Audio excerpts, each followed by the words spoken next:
सोलापूर जिल्ह्यातील भादोले येथे मुख्यमंत्री देवेंद्र फडणवीस यांच्या वाढदिवसानिमित्त एक महत्त्वाचा सामाजिक उपक्रम राबविण्यात आलाय। भादोले प्राथमिक आरोग्य केंद्रामध्ये आयोजित या कार्यक्रमात रुग्णांना खाऊ वाटप करण्यात आले। या व्यतिरिक्त शासनाच्या विविध आरोग्य विषयक योजना आणि महत्त्वपूर्ण माहितीचे प्रबोधनही उपस्थितांना करण्यात आले, ज्यामुळे आरोग्य सुविधांबद्दल जागरूकता वाढविण्यास मदत झाली।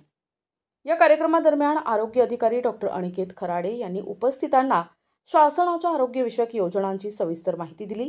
या प्रसंगी भाजपचे जिल्हा चिटणीस नाना जाधव, रणजित माने यांच्यासह गावातील अनेक नागरिक मोठ्या संख्येने उपस्थित होते। सामाजिक बांधिलकीचे दर्शन घडवत रुग्णसेवेच्या माध्यमातून मुख्यमंत्री महोदयांचा वाढदिवस साजरा करण्याच्या या विधायक उपक्रमाबद्दल ग्रामस्थांनी समाधान व्यक्त केले। हा उपक्रम केवळ वाढदिवसाचा सोहळा नसून आरोग्य सेवेला प्रोत्साहन देणारा आणि नागरिकांमध्ये जागरूकता निर्माण करणारा ठरला।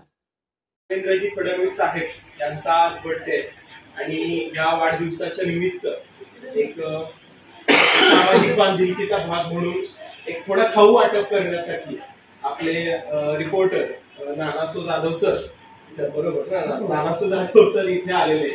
आज पहिल्यांदाच त्यांची आणि माझ्या समोरासमोर भेट होते। एनिवेज कसं असतं, काहीतरी क्षणांचं औचित्य साधायचं असतं आणि काहीतरी एक आपला वाटा आपण द्यायचा असतो।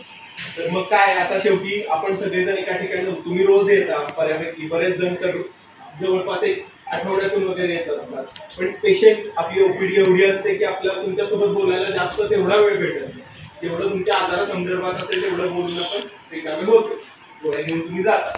पण हे बघा, आता बऱ्यापैकी इथं तरी वयस्कर लोक आहेत। माझं एवढंच म्हणणं आहे की आपल्या ह्याच्यामध्ये पीएससीच्या कार्यक्रमाअंतर्गत एक एनसीडीचा प्रोग्राम आहे। म्हणजे काय की बीपी, शुगर किंवा आपलं जे हार्ट अटॅक येणं वगैरे हे जे प्रमाण आजकाल वाढलेलं आहे, तर त्यासाठी काही तपासण्या आहेत आणि त्या तपासण्या आपल्या पीएचसीला सगळ्या फुकट होतात। शिवाय डोळ्याची तपासणी असेल, डोळ्याचे डॉक्टर येतात ना, दाखवतात का मग सगळे? आता ठीक आहे, तुम्ही दाखवायची गरज नाही, तुम्ही अजून दाखवायची गरज नाही, अजून तेवढं वय नाही, पण बाकीचे जे आहेत तुम्ही दाखवायची गरज नाही अजून, पण बाकीच्यांनी दाखवले पाहिजे डोळे। जसं आपण 40तून वरती चाललोय तसं सगळ्यांनी डोळे मग घेता का तपासून? ठीक आहे, वेळ काढत चला। पीएससी मध्ये सगळे प्रोग्राम्स आहेत, सगळ्या आजारांवरती आपल्याकडे औषधोपचार आहेत, जे औषधोपचार आपल्या इथे होत नाही। जे एखादा मोठा आजार असेल तर त्यासाठी आपण काय करतो, इकडून रेफरलची किंवा संदर्भ सेवा पुस्तिका देऊन आपण कुठे पाठवतो, सीपीआरला पाठवतो, म्हणजे वरच्या सेंटरला पाठवतो, बरोबर। त्यामुळे कुठलाही आजार असेल, तुम्हाला काही मानसिक आजार असेल, शारीरिक आजार असेल, तर तुम्ही पीएचसी मध्ये येणं गरजेचं आहे, डॉक्टरांचा सल्ला घेणं गरजेचं आहे, त्यानंतर तुमच्या ट्रीटमेंटची दिशा आपण ठरवू, ओके। शिवाय बाकीचं तुम्हाला काही अडचणी असतील, वैयक्तिक आयुष्यात असतील किंवा काय, तर कसं असतं, कधी कधी बरेचदा आपल्या आजाराचं मूळ हे आपल्या दैनंदिन जीवनात आपण ज्या गोष्टी फॉलो करतो, ज्या गोष्टी आपण अंमलात आणतो, त्याच्यामध्ये दडलेलं असतं। आता उदाहरणार्थ, एखादा जर काहीतरी साखर आहे, कुठे जातोय तो कंपनीत कामाला जातो, तर रोज जर तो काहीतरी असं मोठं उचलत असेल तर मग त्याचं पाठदुखी चालू होणार, त्याला सांधेदुखी चालू होणार आणि तो येणार सांधे दुखतात म्हणून। आणि जर आम्ही त्यावेळी डेंग्यूचा विचार केला, डेंग्यूमुळे दुखत असतील, तर मग तसं चालेल का? नाही। त्यामुळे डॉक्टर समोर आल्यानंतर जेव्हा आम्ही सगळं विचारतो किंवा तुम्ही काय करता, मी कसं आहे, आता हे हिस्ट्री सगळी मी तरी घेत असतो, सर पण घेत असतो, तर त्यावेळी डॉक्टरकडून कुठलीही गोष्ट लपवायची नाही। आपल्याला जे काही वाटतं, जे काही संभाव्य रिझन वाटतं, कारण वाटतं, ते सगळं डॉक्टरांशी बोलायचं मन मोकळेपणाने।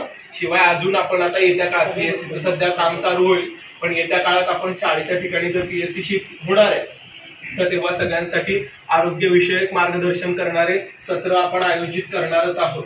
त्यावेळी सगळ्यांनी भरपूर तुमचा जो सहभाग आहे तो दाखवायचा आहे। ठीक आहे, चला आता आपण खाऊ वाटप करू। बघितलं असेल तर वयाचं पण बंधन राहिलेलं नाही। सरळ सरळ लोकांना काय होतं, हार्ट अटॅक येतं, बरोबर।